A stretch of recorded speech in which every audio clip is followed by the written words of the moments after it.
Here we are back with episode number 18 of Sports the Nemo Way. I'm Alex, and we're here to discuss Adrian Dantley, who made two lists, Doug and Wade, being number 50 on Doug's list. And where'd you say it wasn't yours, Wade? I'm sorry. Number 40. Number 40. So probably the widest gap we've had in a double episode so far, but still not ridiculously far apart. Dantley played for the Buffalo franchise, the Indiana Pacers, the Los Angeles Lakers, Utah Jazz, Detroit Pistons, Dallas Mavericks, and Milwaukee Bucks during his career. He is a 6'5", 208-pound small forward, zero-time champ, zero-time MVP. He's a six-time All-Star, two-time All-NBA. Played 15 years in the league after being the number 6 pick. He is a Hall of Famer with career averages of 24, 5, and 3 on 54% shooting. So, Doug, lead us away. All right. Well, to go along with his All-Stars, two-time scoring champ, two-time All-NBA, he was also Rookie of the Year when he came in. Excuse me. Played 955 games, as Alex mentioned, 540 shooting percentage, which is 33rd all-time. And if you look at the list, almost everybody ahead of him on the shooting percentage list is a center or power forward, which attributes to his marksmanship there. He also scored around the basket some, but you look at some other famous players. Magic's number 70 on the list. John Stockton, 84. Dr. J, 115. LeBron, 126. MJ, 165. Larry's 175 on the field goal percentage list. Rebounding and assists, he's not top 250. That wasn't what Adrian did. Adrian scored. He averaged, as I said, 24-3. He had 4 consecutive seasons where he averaged more than 30 points a game. He averaged 37 as a peak. He finished his career as number 34 on the scoring list with 23,177 points. His scoring average of 24.3 is 19th all-time on the scoring list. And upon his retirement, he was number 9. So there have been quite a few scorers since then. Just a few more things about Adrian. He also has an Olympic gold medal, and he was the leading scorer on that team as well. That was back in '76. In the 83-84 season, he set a record for the fewest attempts per game to average 30 points. He averaged 18.2 attempts a game and averaged 30 points. That's pretty tough when you're not shooting many threes, and he didn't shoot many threes. Excuse me. Scoring leaders. We talk about he only get 2 scoring titles, and he's a scorer. And so I thought, hey, he went 4 years scoring over 30. He only gets 2 titles, and he's supposed to be such a scorer. So I looked back to see who won the titles in the years he played. His rookie year, 76-77, Pistol Pete won the scoring title at 31 points a game. The next 3 years, it was the Iceman, 27, 29, and 33 a game. Then Dantley got his first one at 30.65. Then the Iceman got another one at 32. Then Alex English got one at 28. Then Dantley got his second one at 30.6. Bernard King came in, another shooter with a kind of short career, 32, almost 33 points a game. Dominic Wilkins got one at 30. And then somebody named Michael Jordan came along and won the next 7 scoring titles and ended. That was it. After that, nobody won scoring titles after MJ got started. Dantley, can I point something out real quick? Absolutely. I'm not trying to interrupt. No, it's fine. But during that 4-year run where he averaged 30 points a game, you mentioned that English won the scoring title averaging 28, I believe. Right. That was because Dantley only played 20 games that year. Okay. Yeah, he got hurt. Yeah. So he didn't qualify for the scoring title. Okay. Thank you. He has no NBA titles. Obviously, that hurts. His career is kind of a just missed thing. He was with the Lakers and he was traded to the Utah Jazz for Spencer Haywood the year before Magic Johnson came to the Lakers. So he missed the Laker title run. Had some good years at Utah, went to the Pistons. He played in a final with the Pistons against the Lakers. Actually, in game one against the Lakers in the playoffs, he had 34 points on 14 of 16 shooting. He averaged 19 plus for the series, but Detroit lost the series in 7 games. The next year, when the Pistons beat the Lakers in the final, he got traded halfway through the season. They swapped him to Dallas Mavericks for Mark Aguirre, who was a good friend of Isaiah's from Chicago. He averaged 21.3 per game in the playoffs. He was in the playoffs for 7 times. So he still scored in the playoffs. Not quite up to his usual clip of 24, but 21 in the playoffs. But never did get a title. My turn. Go ahead, Wade. Well, I think Uncle Doug hit most of it.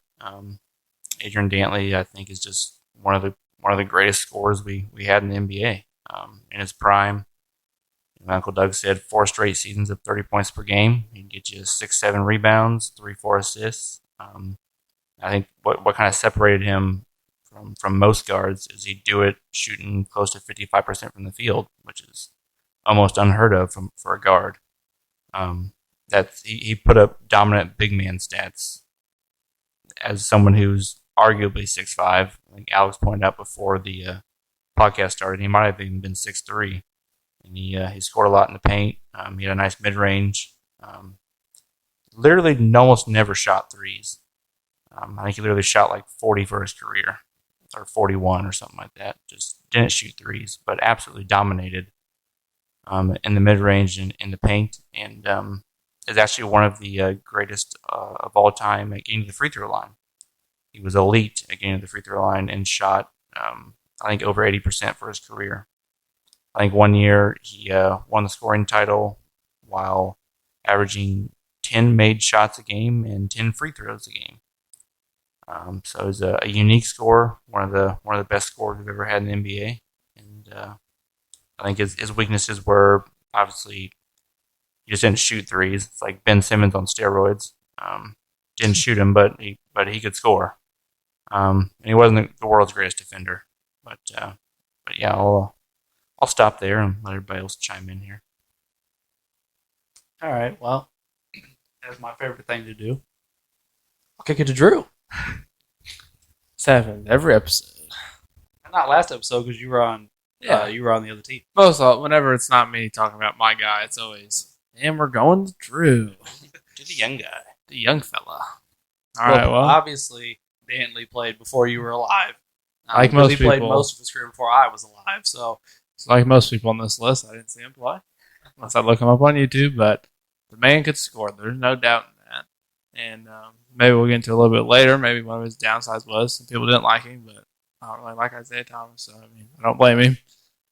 But I don't know. It just seems another one of those players, kind of like we talked with Vince Carter, how he missed a couple of windows there where people at different teams at different time periods went to championships. He missed the Lakers by a year, missed the Pistons by a year. So I don't know. We'll get more into it. Ray, you got anything for us? I mean, not a whole lot that everybody hadn't already said. I mean, pretty impressive scorer. I mean, the rebounding is pretty on point for a guard as well. I mean, you can't knock him. I don't think my basketball knowledge really goes in depth like the rest of y'all, so I don't think it really heard of him that much. Mine's like zeroed in right at the 90s, like a sniper. But I couldn't tell. I look at your list. Oh damn, man! I thought it was real obvious. But I mean, after looking at some game film and some his stats, I mean, he's a pretty impressive player from what I've seen. Yeah. All right, guys, it's Dantley time. Adrian Dantley put up huge offensive numbers for at least a decade, if not a little bit longer, in the league, which is obviously very impressive. In a career, 24 points per game is also super impressive. Not trying to take his scoring prowess away from him. But for Dantley, he falls into a group of players for me that fits a style and represents something that I can never get behind. But he just happens to be the first one of this group to come up. There's more to follow in episodes. Some of them even quite a ways down the road. But before I get to that part of it, just like any other player, Dantley has holes in his game. Like anybody. But some of them are more glaring than others, like his refusal to even attempt to play defense. Even when he was in Utah and they brought in a whole bunch of defensive players to play around him, and they had one of the best defenses in the league, he wouldn't play defense, and he had a negative defensive rating for the best defensive team in the league, even though he was playing next to Mark Eaton, who was erasing most people's mistakes. But he also couldn't shoot. We kind of from deep. I mean, we discussed that he didn't shoot much, which at that time, or even when I was growing up, that was a positive. I can't do that, so I'm not going to do it. In today's NBA, they would just rake him over the coals for that, because even if you can't shoot, you need to at least shoot 5 threes a game. But Adrian Dantley shot 17% from three for his career, so I don't know that shooting 5 a game was really going to be helpful. But I will say that would be a negative trying to play in later times in the league, being a wing player that can't shoot or spread the floor. But here's where we get to the nitty gritty of it. I have a big problem with Adrian Dantley. Part of it being he's not a good teammate, but we're going to talk about a lot of guys that weren't good teammates. I have Allen Iverson on my list. But it doesn't appear Adrian Dantley cared about winning. And that's where I draw the line in the sand. You mentioned earlier Adrian Dantley is was Rookie of the Year. He's also the only Rookie of the Year to ever be traded immediately after the season. That's never happened before or since then. They couldn't stand him so much, they just shipped him right out of town. And I think that says something. But hey, he was young. He was a jerk, whatever. Maybe he'll get over it. But then Indiana decided they couldn't take him anymore either. And midway through the season, while he was averaging 26 and 9, decided, no, we can't do this. We got to get him out of town. They also traded him to the Lakers. And the Lakers, he finished the season with the Lakers and then played another season with the Lakers. 2 of his statistically worst years of his career. I think he was like 17 and 5 or something like that. I think he was splitting time with Jamal Wilkes. Jamal Wilkes, yeah, thank you. And Kareem was on that team. So. Yeah, I think they had 3 Hall of Famers and a multi-time All-Star on that team. And then they, like Uncle Doug pointed out, he missed Magic by a year. But this is one example of they traded Adrian Dantley and immediately got better. And they, didn't have a lot of success with 3 Hall of Famers on their team.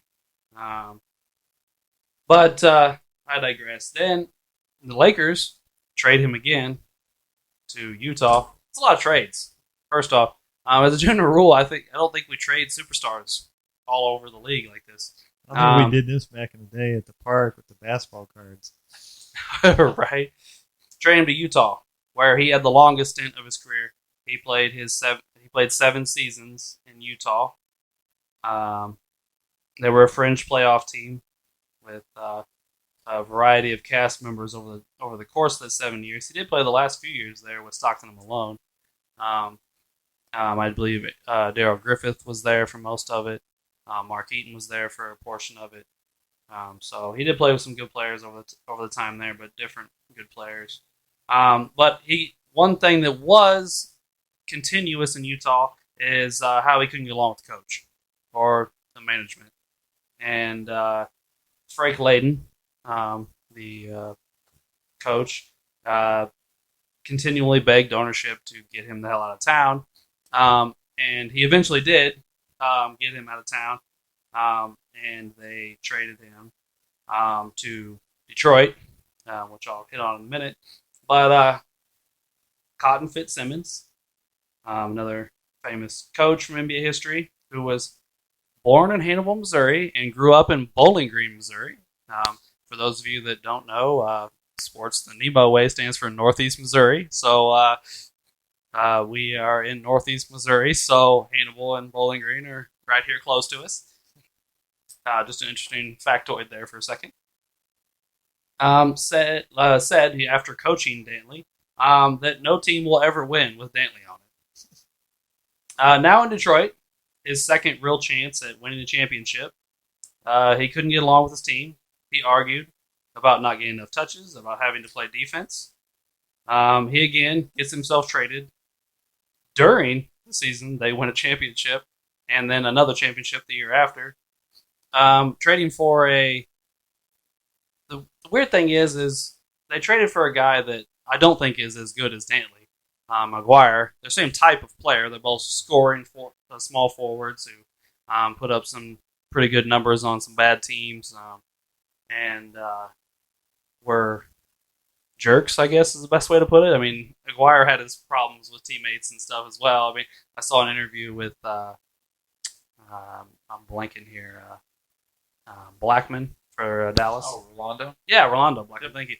An interview today when doing this stuff, and pretty much he was just like, Maguire's a terrible teammate. I was so glad when he got out of Dallas. Maguire fit in seamlessly. Maybe it was because he was friends with Isaiah. I don't know. And they went on to win the championship that season. That essentially ended Dantley's run. He broke his leg next year and was never the same after that. He played a few more years after that, but nothing like he was before that.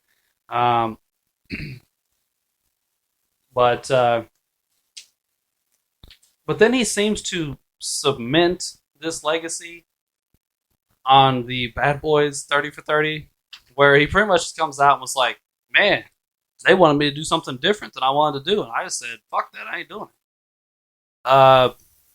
It kind of just cemented it in my mind. Like, he didn't care about winning. All he cared about was his stat line at the end of the game, how many points he put in.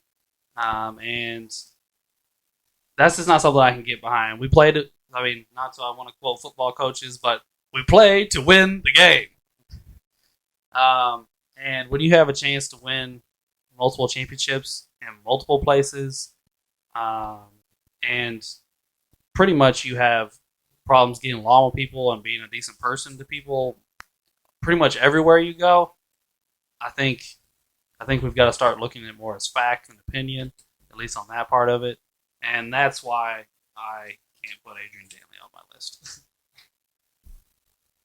Wow. Can I say something real quick about the current NBA? I don't know if you guys know this, but Blake Griffin just went to the Nets. Did he really? Yeah. All right, let's talk about this for a second. Because sorry, I didn't want to interrupt Dantley, but I just thought maybe we should talk. all right, let's let them rebuttal about Dantley. We'll get back to Blake Griffin. All right. Go ahead. Oh, I was just going to say, yeah, you're right. He did get traded around a lot. And he wasn't a great defender. He wanted to score. That was his thing. And now, the deal with the Lakers, I don't know whether couldn't get along with them. They had two small forwards. Jamal Wilkes, everybody loved. He was from UCLA. Kareem knew him. He wasn't going anywhere. And so Dantley was the one that went out. They got Spencer Haywood for him. I do know he didn't get along with Isaiah. But I do know that Mark and Isaiah were buddies because they're both from Chicago.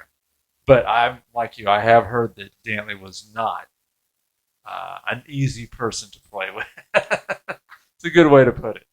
I also forgot to mention earlier, but you mentioned the 1 year he was averaging 9.4 rebounds. That was his peak. And his peak assists were 4.8. I forgot to mention both of those. I mean, yes, the 9.4 rebounds, but it was only for like 23 games, and then he was traded. So his season average is actually like 7, I think. But yeah, it was a nice season for him. Was the point I was trying to make in that argument? Yeah. He did have a couple. I think he had back-to-back seasons there in the middle where he averaged over 4 assists a game. Like I think 80, 81, 82, 83, he both averaged over 4 assists a game. Although his turnovers were also almost 4 games, so it was almost 1-1 there. Yeah. Who did everybody else have on their small at the end of their small forward list? I was just looking at a few, but just out of curiosity here. I'm pretty sure my last one is either Dominique or Paul Ayrton. I'm pretty sure. Dominique. Okay. Pretty sure. I don't, well, I don't like- have my list. I think I you have apologize. Pippen and Dominique. Yeah, Pippen. And, I know Dominique's one of my last couple. I think know you have that. Pippen and Dominique. Yeah, Pippen and Dominique. Yeah. That sounds about right. Sorry, I don't have mine in front of me. I apologize. No. I had Chris Mullins and Worthy. Okay. I was just trying to get a feel for the end of everybody's list. Well, I mean, Adrian Dantley was an ass. I mean, I think we all really no arguing that. But one, we're talking about the bottom of our list, which I think we've pointed out before. The bottom of everyone's list is kind of just there's a bunch of great players you can put at the bottom of all your list. It's just kind of what you prefer, what you like, if you like that player. I was fascinated by Adrian Dantley's scoring ability. I mean, there's probably a couple of other cases you could throw in there, but so again, we're talking about number 10. He's my number 10. I think he's Uncle Doug's number 10 as well. Correct. But I also think we've talked about other players that had weight and cocaine problems. We've talked about players that have never won a playoff series. I mean, at the end of your list, there's usually some glaring holes there that you can really ride with. I just think peak Adrian Dantley is pretty unstoppable offensively. Defensively, he did suck. I read an article about that today. Someone who I actually find him extremely comparable to is Dominique Wilkins. They both sucked at defense. Dominique never really had very much postseason success. They both averaged 24 points per game for their career. I think Dominique out-rebounds him a little bit. I think Adrian Dantley clips him in assists by a little bit. Adrian Dantley even though Dominique wasn't inefficient, Adrian Dantley is, I think, 5 or 6 percentage points higher than him in field goal percentage. So that's someone who made everyone's list, I think, except mine, who I found very comparable. This is something I was going to touch on. This is where I separated some guys, because I think we just talked about it off air that the end of most of our position lists are filled with guys that didn't win. So Dantley and Dominique both fall into that category. I think Dantley's case could look more like Dominique's or more like T-Mac's or Vince Carter's or guys like that if he would have been in Utah his whole career. But because then we just look at him as a good stats, bad team guy. He didn't have any help, which isn't always true in Utah, but for the most part, didn't have a ton of help, so on and so forth. But when you play on two all-time great teams, you play with a bunch of Hall of Famers, you do those things, and essentially you just make choices to not suck it up, Buttercup, so that you can't win. That's when I think that argument ends. Like, you weren't in it to win. You wanted to score, and if you weren't going to score, you were going to pout. Well, I mean, really, the only great team he played with was Detroit. I mean, the Lakers didn't have Magic yet. They weren't what they were going to be. Utah, Karl Malone, I think he only played with as like a rookie. He wasn't Karl Malone yet. I mean, I read an article today talking about how terrible the Jazz were, and he carried them to the first round of the playoffs. They also went to the playoffs the next 2 years after he left. And that's fine, but he still took them to the playoffs. And then Detroit, they were one Larry Bird steal away from the finals with him on the roster. I mean, it's not like he held them back.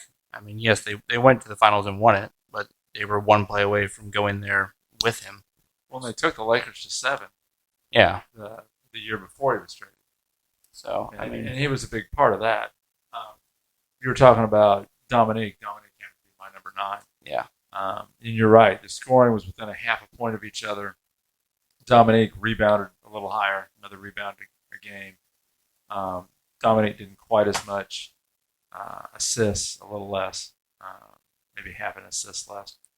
I think we know Dominique so much better because Dominique was so flashy. Well, Dominique was famous. I mean, he was Yes. popular. Adrian Dantley wasn't really a Winning hugely the popular player. dunk contest and everything. Dantley just kind of flew under the radar.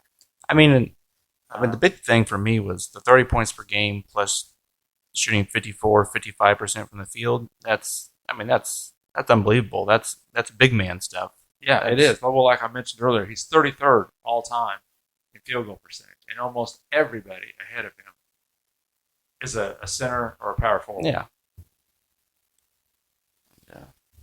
But yeah, I mean that was just a comparison that really stuck out in my head. And I think I don't think Dominique had the. I mean, he had great peak numbers, but I don't think he average 30 points per game once, twice. Did he do it at all? I'm not sure. I'll get Hold on. on, I got it pulled up. Never mind, Alex has got it this time. He did it 3 times. 3 times. Okay, Yeah. that's pretty comparable. Yeah. And then their rebounds are around the same in their prime. Their assists are really close. I mean, and then Adrian Dantley is more efficient. So They're here's both my bad defenders. here's my question. They played at the same time. Adrian Dantley has as many All NBAs as he does scoring titles. It's 2. Dominique, on somebody we're talking about, has 7. Why is that? Could be because he's an asshole and no one likes him. That could be. We might have talked about that a little bit more off air, but the same thing with Rick Barry and getting his. No one liked him, but he was really good, so maybe that. Yeah, that's true. Dantley, to me, is one of those guys that we've had this discussion numerous times before about short career gets you high average, longer career gets you higher on the all-time numbers. Dantley actually ended up pretty good on both. Yeah. He ended up 34th all-time in scoring and 19th in scoring average. So the length of his career really didn't bring his average down that much. He kind of held it pretty well over that time period. I just thought for the 10th small forward on our list, I mean, I thought he was pretty unbelievable numbers wise. You can compare his numbers to probably players a lot higher on some of our lists. But obviously, the team success, he obviously didn't win a championship or an MVP. So the big dogs all usually have, the titles and MVPs. The 2 All NBAs, to your point, Alex, is not that's pretty low for someone who's going to be on your top 50. But like we said, if no one likes you, they're not going to vote for you to be on stuff. Like Drew said with Rick Barry, who we'll hit on later, who had a whole career of that. People said he should have had MVPs and all this other stuff that he never won because he was an asshole, just like Dantley. But yeah, I don't know. I thought very comparable to Neek, who everyone put on their list but me. Neek's, yeah, I don't know. So I have another question. One of these guys is a peer to Dantley. Another guy is more of a newer player. But why Dantley and not Alex English or Carmelo Anthony? Small forwards that scored a lot, didn't win championships, stuff like that. Well, for me, I mean, kind of like I said, at the end of your list, it's really just what you like, what you prefer. I mean, there's a lot of guys you can throw in at the end of your position list. I mean, there's a lot of really good players that play in the NBA. And to fill out the bottom part of your list, it's really just, I mean, I was enamored with the middle of his career where he's getting 30 every night, leading the league in free throws made, getting to the free throw line, scoring in the paint like a madman at 6'3", 6'4", whatever you want to call him, 6'5". And then he had 6-7 rebounds, 3-4 assists, decent all around game, and just one of the most efficient players we've ever had at the guard position. That's what stuck out for me. Mainly the efficiency and the all around scoring. Well, not all around scoring. He couldn't shoot a 3-pointer.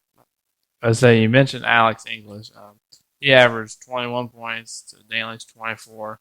They rebounded about the same, 5.5, 5.7, and all English averaged 3.6 assists at 3. So they're pretty similar. So it's just basically your preference, I would say. And Carmelo's numbers are very similar, too. We talked about that earlier. He's 23.6 to the 24.3, 6.5 to the 5.7. Carmelo bounced around a little bit. I don't know that people thought he was a jerk, but he also bounced around a little.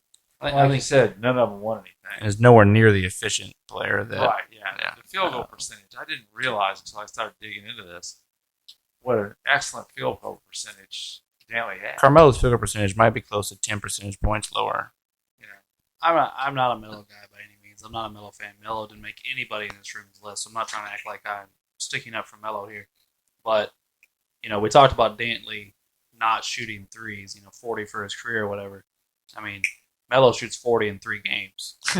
So that's going to significantly pull your field goal percentage down when you're shooting a lot of shots from 3 and you're not Steph Curry.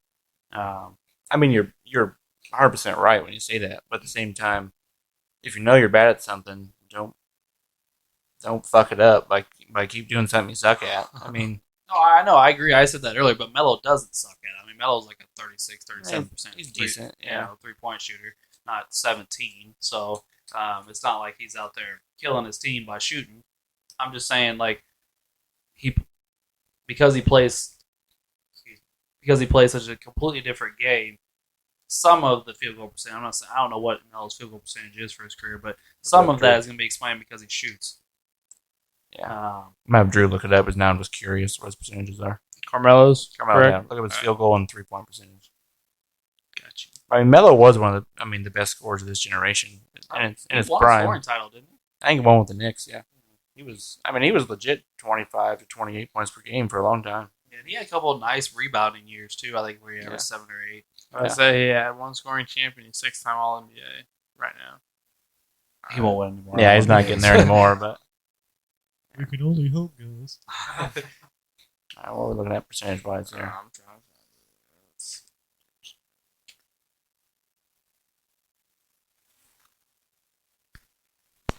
Wow.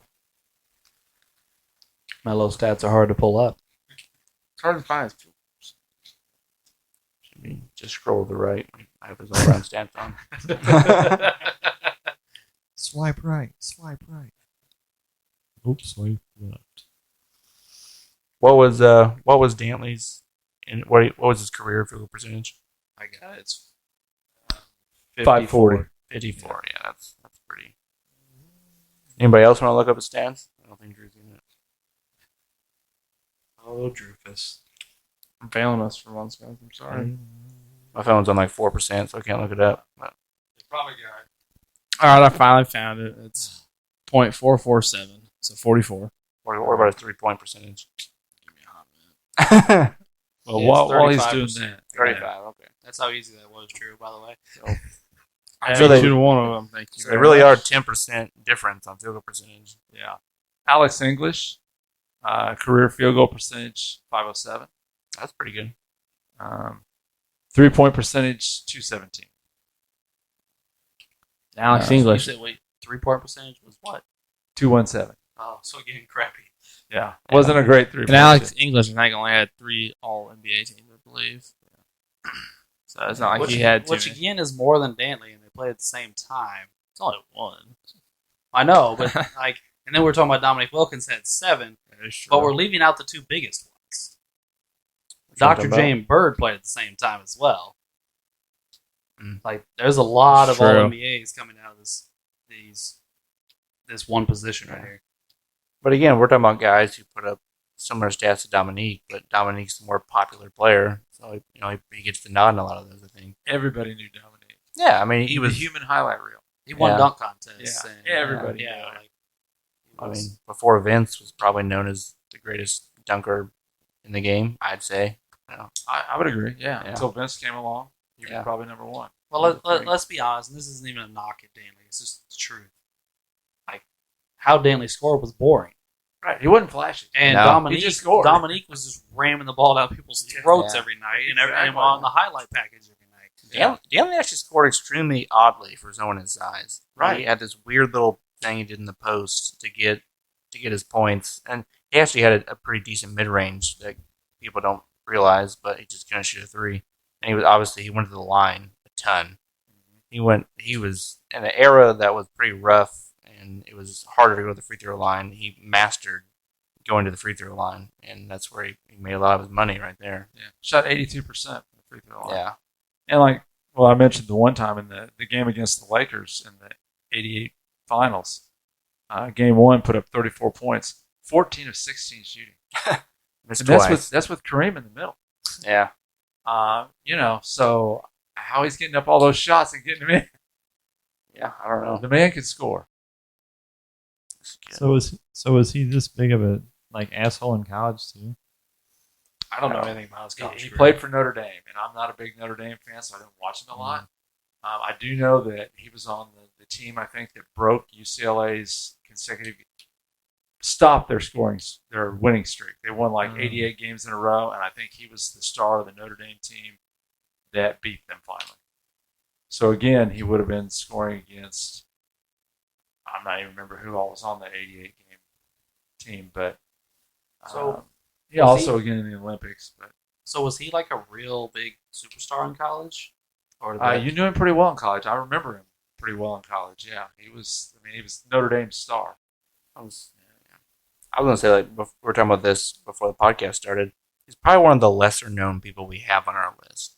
I don't think a lot of people, like a casual basketball fan, if you ask them who's Adrian Dantley, I mean, I don't think a lot of people know. At least people to a certain age don't know. I mean, did you know who Adrian Dantley was before this, Drew? Not really, no. No, see, I mean, he's on my list. I mean, I knew who he was, and I knew a couple teams that he played for, but I had to really dig into him to find out some of this, actually, like his field goal percentage and stuff like that. I did not know that he was that elite and efficient and stuff like that. I mean, he's one of the lesser known people we have on all of our lists. So, Alex hit back on whether he was getting college or not. He was the sixth pick, so he had that be. I knew it was a sixth pick. I just didn't know whether did he already have, issues and that's why he went 6 instead of 1, or was he not like a big time superstar and he went 6 because the superstars went 1 through 5, or I didn't know. That's why I was asking. Yeah, I'm not sure who was number 1 that year, Drew. I'm looking it up. Because I'm trying to think who was on that UCLA team that won 88 games. Was that Bill Walton? No, he was in the league in the late 70s. Well, I mean, that would have been the 70s. that That would would've have been been the it, 70s. Yeah. Yeah, because he came out and he played in the 76th Olympics. So his first year in the NBA would have been 77. Yeah, so it might have been. I just can't remember who was on that team. It would have been close, regardless of whether Walton was there or not. It would have been close. So what we're talking about, the 77 draft?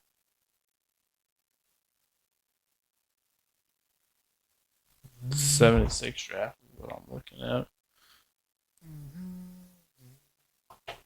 We're doing some good podcasting. All right, here we. I'm telling The you. first overall pick was John Lucas. Okay. Do you have a list of who all was? I think Alex English was drafted that year. Robert Parrish. Yeah, it's Dennis- John Lucas, Scott May, Richard Washington, Leon Douglas, Wally Walker, then Dantley, Quinn Buckner, Robert Parrish. Ooh. I mean, a bunch of guys I never heard of. Good Mitch old Kupchak Quinn was taken at Buckner. 13. Let's say if you go further down, Alex. UCLA had number 3 was Richard Washington out of Oh, UCLA. I remember him. Yeah, I don't know who that Washington is, was but- good. He was a good forward in college. He didn't really do it much in the NBA, but he was tough in college. But I'm trying to think, is that when Indiana was good? Because Scott May came out of Indiana, Well, we would have drafted Quinn Buckner. right? I don't know. I mean, I know who John Lucas is, but the rest of those guys that went before Dantley, I don't even know who they are. I don't know if it's a knock on them or not, but I don't know who they are. I have no idea who they are. I've lost track of what the original question was. We were just wondering who went ahead of him in the draft. We were talking about him being 6th. We already had trouble there, but We're trying to figure out characteristic flaws from college to the NBA. There we go. I think you're right. What does do we have anything else about Dantley that we want to bring up? Or are we good? Or I think we can do our closing statements. Drew, what you got, buddy? Well, obviously there's no doubt that he scored a lot and all that, but I just think some of his problems and not getting along with people, maybe trying to get his stats for his own self and not trying to win, maybe got in the way of a little bit for that. And that's basically what I've heard about Dantley tonight. Ray? I guess from everybody's argument, it sounds like Dantley was just knew he was the shit, and figured out that he could go wherever he wanted, pretty much on the NBA tour bus, and just make a paycheck. And he couldn't be stopped, so somebody was always going to have to, need a scorer. Hey, there's Dantley. Let's trade for him. Let's, give a couple recliners and a refrigerator, and we'll get Dantley over here, and we'll take care of that. But other than stuff like that, he was good. There's no denying that he was the top scorer, for a long time. But then we play the what if game. What if he was, more human being that, maybe he could have won a few titles, but you just never know. Yeah, the what if game's always interesting.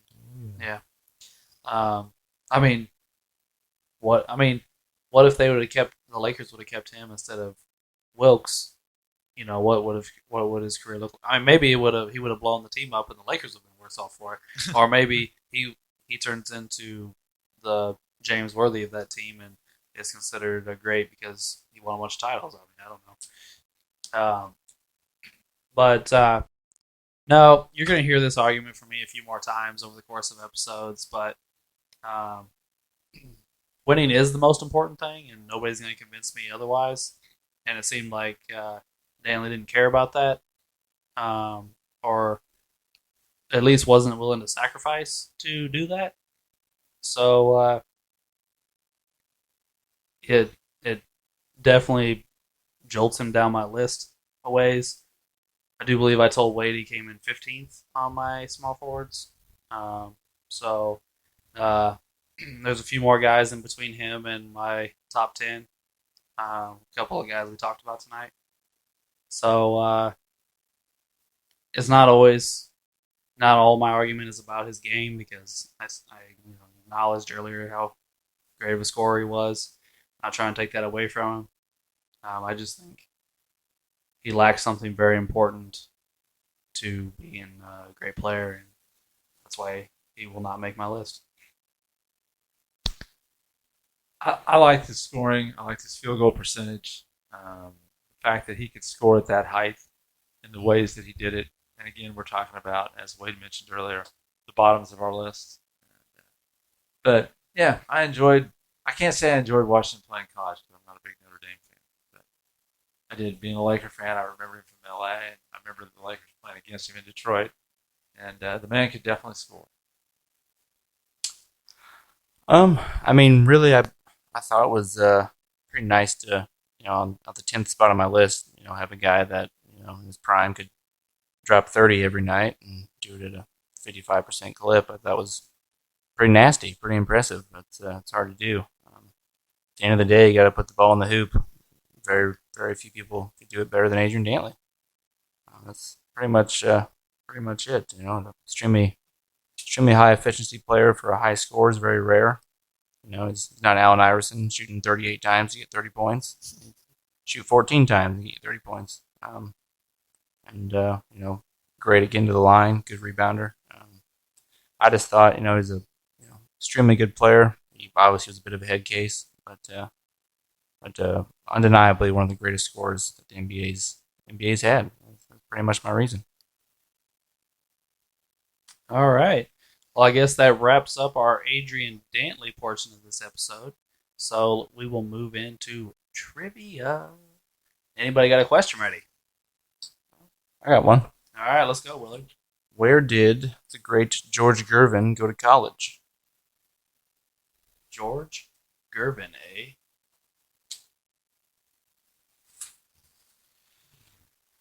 I think he went to Culver Stockton College. If you went to Dover, it'd probably be named George Gervin University.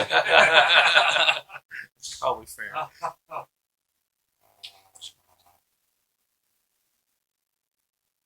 I honestly have no idea. I'm just gonna have to guess. Yeah. Let's go with. Wow. It's time to get in the money machine and start grabbing what you think is right.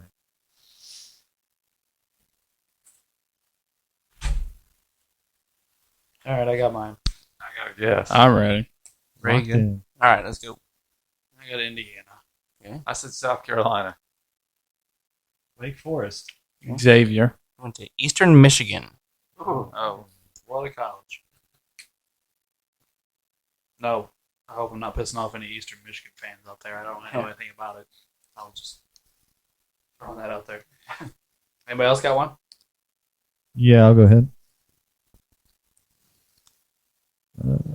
In which city did basketball debut as an Olympic sport? Can you repeat that again? I'm sorry. In which city did basketball debut as an Olympic sport? The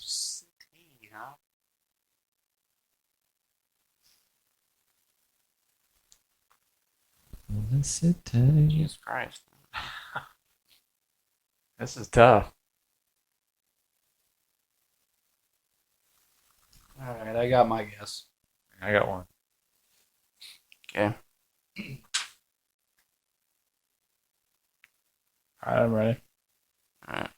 Let's put LA. I got Moscow. I said Helsinki. I also said Moscow. All right, the correct answer is Berlin. Berlin. Well, a lot of correct answers today. Let's see. It says the first year when basketball was an Olympic sport was in 1936.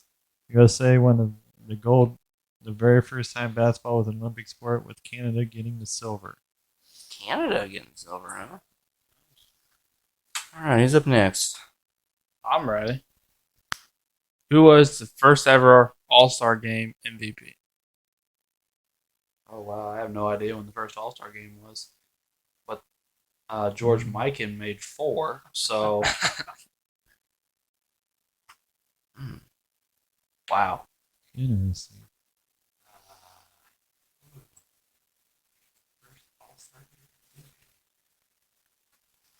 Oh, boy. All right. I got a guess in. I got mine. Yeah, I got mine. locked in. All right, flip them. I just said Mikan. I got Mikan. I got Arizona. Mike and It is Ed McKill. Is that Macaulay? Yeah, my Easy, bad. Easy Ed Macaulay? Yep. Oh, your grandpa will be disappointed if you don't pronounce his name My right. He bad. loves Easy Ed. Hold on. Let me guess. Short white guy. Probably. I don't know. I'll look at how tall he is. How's that leave? What, me and Ray? No, Ray got Your, his. your Uncle Doug. No, me and Uncle Doug. I apologize. You're me. Go for it. All right. We're talking about field goal percentage a lot tonight. Obviously, Dantley had a good one. Who has the highest field goal percentage all time? Highest field goal percentage all time. By the way, Ed was 6'8". Oh, okay. All A right. little bit bigger white guy. Highest percentage all time. Well, it's not George Mikan. I know that. It's not probably anyone before 1970. All right, I got one. I got mine. all right. We're good. I'm locked in. Actually, I'm changing mine. You got yours, Drew? No. Oh, you're Yeah. changing yours, Wade? Yeah. What a Come on, bummer. dude. All right, I got another one. All right, I got it.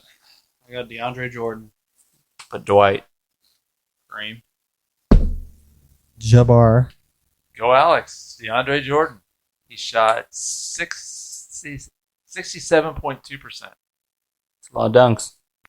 Yes, it is. He caught a lot of passes from a Hall of Fame point guard. Lob City. All right, that leaves it to me.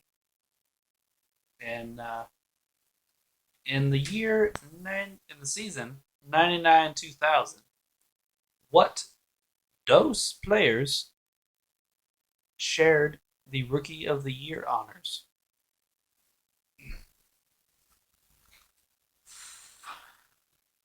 Yes. I think I know one. I just can't remember the other.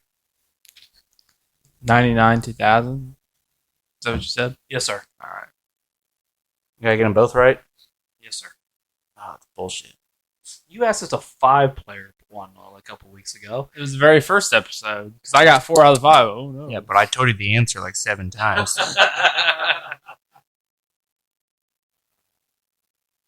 It's hard to think about who Rookie of the Year was when I was Yeah, and I born got mine. Wade should know one of them, Yep. at least. Oh yes, I know who it is. Oh, you got yours? No. No. No, I don't. I'm drawing a blank. The struggle I'm is not real. getting this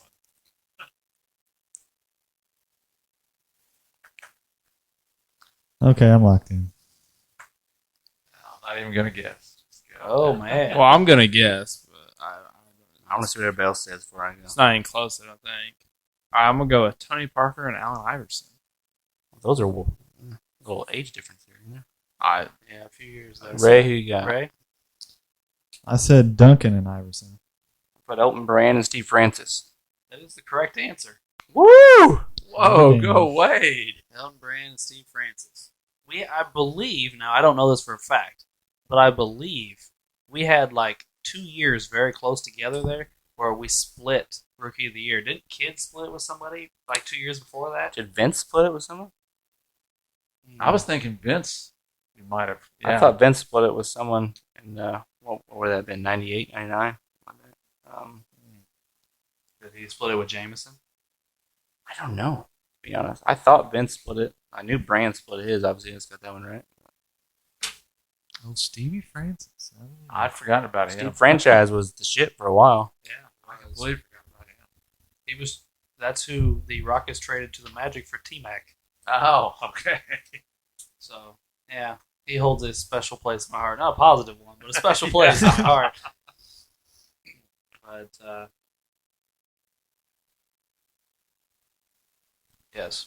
All right, so the trivia standings are as follows after this week. It is Ray with 12, Alex with 17, Doug with 23, Drew with 24, and Wade with 27. Wade has now extended his lead 3 weeks in a row and has now has a 3-point lead over Drew and a 4-point lead over Doug and an insurmountable lead over Ray and I. That's correct. Drew, the whiteboards aren't kind to you, my friend. I still have gotten as many right as Alex has with the whiteboards. Taking a dig here. Uh, All right. I'm looking at this Rookie of the Year thing so before I get off the air. Grant Hill and Jason Kidd split it in 95, and Tim Duncan won it in 98, and Vince Carter won it in 99 solo. One by himself. So, yes, but Kidd and Grant Hill did split it in 95, so just a few years before that. Anyway, we're going to close up shop here on our Adrian Dantley episode. And Blake Griffin. what about, oh, yeah, Oh, we the said we Nets. want to discuss Blake Yeah. Griffin. So let's knock that out real quick. Anyway, Blake Griffin signed with the Nets tonight, as Drew broke earlier in our episode. Before I get into, I have something very specific to say, but before I do that, let's just go around the room and give our opinions on what that means for the Nets, I guess. I'm not really sure. Blake has kind of, since he left LA, he's kind of dropped off the face of the earth. I know his stats have gone down. We'll see, I guess, whether they can revive him or not. I just don't think this is what they needed. They need a rim protector at the basket. He's not a rim protector. And like Uncle Doug said, he's fallen. I think he had one All-NBA season a couple years ago, but between injuries and just getting older, he's fallen. I think he's shooting below 40% this year. He's averaging like 13 points per game. And he's not a rim protector. They needed someone to replace Allen, who they got rid of in the trade, and he's not it. I don't get this. But you don't think that they're bringing Lob City to Brooklyn because him and DeAndre are both there? Yeah, Lob City, like in a fucking nursing home. Like, get out of here. Yeah, I was listening to some talk radio this week, and they were saying that Blake came into the league. He played above the rim. He plays below the rim now. Why is he not like he hasn't dunked Yeah. since like 2019? He hasn't had a dunk like a year and a half. His stats this year are 12, 5, and 3. What's his field goal percentage? I'm pretty sure it's like 37% or something. Don't be asking Drew field goal. I got it. You I can't got find it. it. It's 36. 36. That was off by 1. Well, Ray, you got something? Yeah, I'm going to be Notre Thomas, and I'm going to predict that this survives Blake Griffin's career, and we're going to see greatness. Guess Wow. we'll see. Wow. Ray has spoken. All right, so here's my thing, guys. You guys kind of touched on it, but yes, 2 years ago, Blake Griffin had a very, very good season. He was all NBA. He carried that trash Pistons team to the playoffs. But this year, he couldn't guard me, I don't think. They were showing guys crossing him up and him falling down the other day, and I don't think the guys were trying to. I think they were just trying to go the other direction and like to throw a pass, and Blake Griffin fell down. He hasn't dunked since 2019. He's pretty much a spot up shooter now on offense, and I'm pretty sure his 3-point percentage is like 20-some% this year. It'll be a half an hour before Drew finds that. No. But I got it. I just don't. I think he's a shell of himself. Yes, we're gonna see him on TV all the time now because he's playing on a really good team. But I think Blake Griffin's cooked. This isn't what they need. I don't understand it. You don't need Blake Griffin. Right. You need rim protection. That's their weakness on their team. Kevin Durant can't be your center and be your rim protector. Like, I'm befuddled. I had the 3-point percentage. He is shooting 31. 31. Well, I agree with you, Wade, wholeheartedly. That they need a rim protector. They need somebody to go down and play really good defense.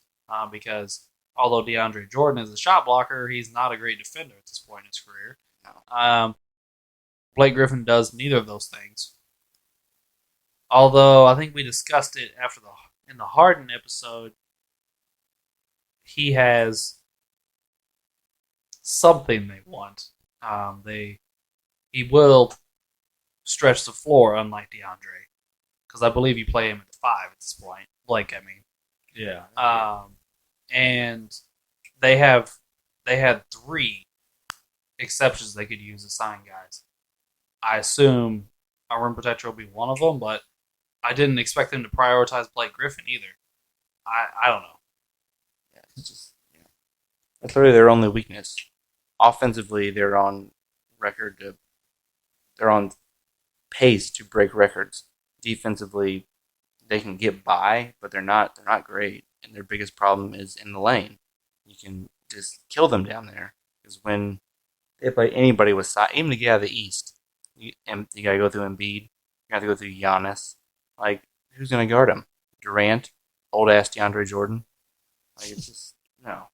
Well, I listened to, I can't remember who it was, maybe it was Chris Broussard the other day, say, I think the Nets are going to get involved in the Blake Griffin sweepstakes, which first of all, I don't think it's a sweepstakes, by the way. It's a scratch-off ticket. So that the Lakers can't get him. And I'm like, is he really this hot of a commodity that we're threatened that the Lakers are going to get him? As a Laker fan, I'm glad the Nets kept us from getting him. I didn't want him. We don't want him. 13 points on 36% shooting. It's not exactly, And it's not like his Scaring gravity people. is going to pull a bunch of defenders out to his 31% from 3.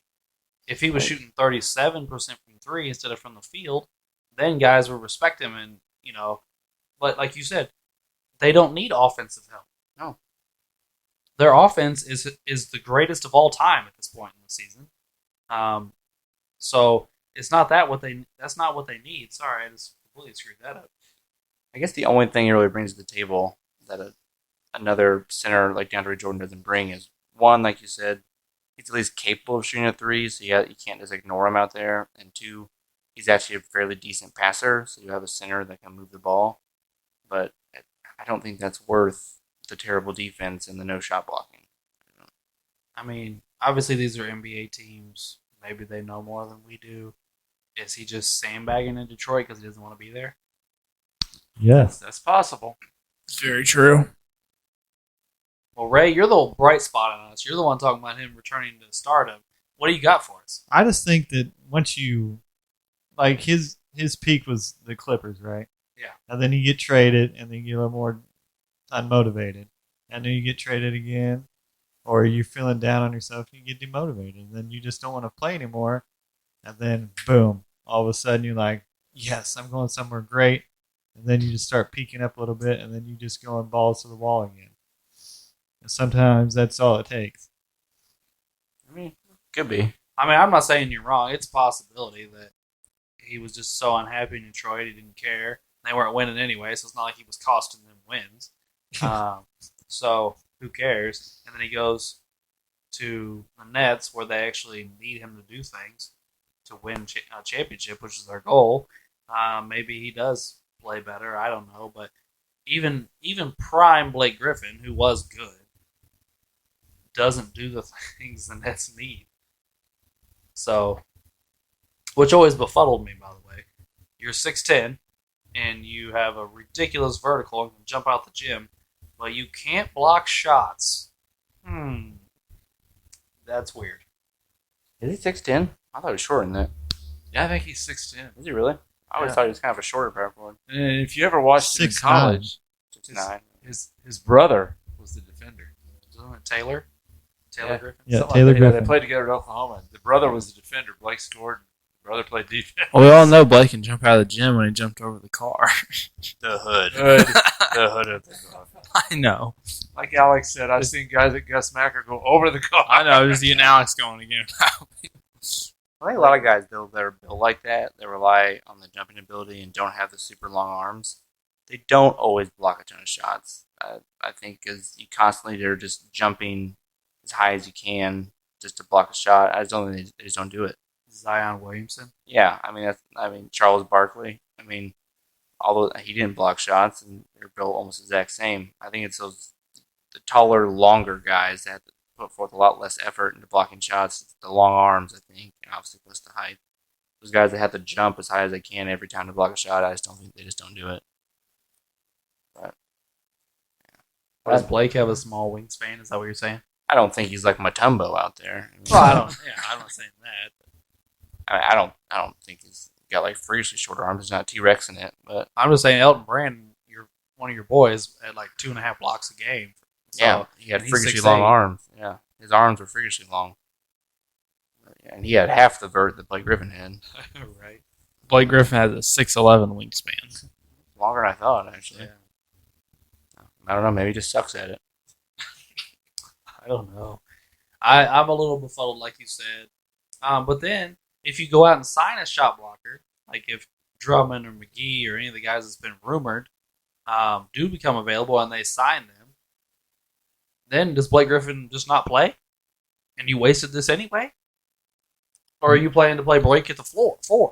No, you just trade Blake again and totally kill his momentum that he was going to have in New Jersey. Maybe they think they're keeping him away from somebody else. Maybe that's what they're doing. No, that's true. It can be. I mean, I would feel like they would want someone like McGee. Literally, That's what I thought too. just literally out there to protect the rim, get a couple rebounds. That's his specialty. You don't want Drummond. Drummond thinks he's, fucking Olajuwon. He hangs onto the goddamn ball, thinks he can dribble through people, and then accidentally kicks it off his leg. Like, you don't want that. Just get someone who just specializes in protecting the basket. And then who cares about Griffin? He can sit on the bench. Did LeBron really want Blake Griffin though? I don't Well, know. no team that LeBron's on does anything without his permission. So That's what I'm saying. I can't see him fitting in with LA. I don't know. Well, here's the thing. Athletic big men play really well with LeBron. But is Blake still athletic?